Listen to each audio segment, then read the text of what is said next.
upang mabigyan ng sapat na kaalaman ng pambansang pulisya pagdating sa oras ng sakuna na tatama sa bansa.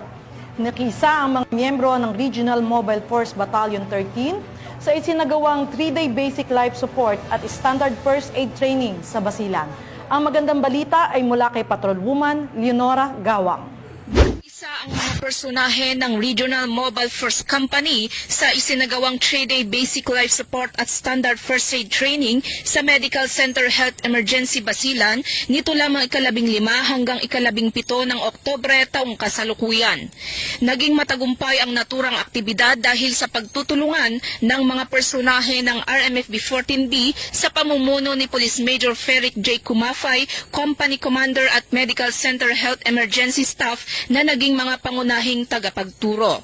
Sa isinagawang 3-day basic life support at standard first aid training, itinuro sa mga kalahok ang mga pangunahing kaalaman at kasanayan sa pagtugon sa mga sitwasyong pang-emergency tulad ng tamang pagbibigay ng CPR, pagsasagawa ng rescue breathing at pagbibigay ng paunang lunas sa mga nasugatan o nawalan ng malay. Tinalakay rin ang wastong paggamit ng mga first aid equipment, tamang paraan ng paghawak sa mga biktima ng aksidente at ang kahalagahan ng mabilis ngunit maingat na aksyon sa oras ng sakuna. Layunin ng aktibidad na ito na mapahusay ang kakayahan ng mga tauhan sa pagtugon sa mga emerhensya at pagsasagawa ng mga hakbang sa pagliligtas ng buhay bilang bahagi ng kanilang pangako sa kaligtasan ng publiko at kahandaan sa sakuna.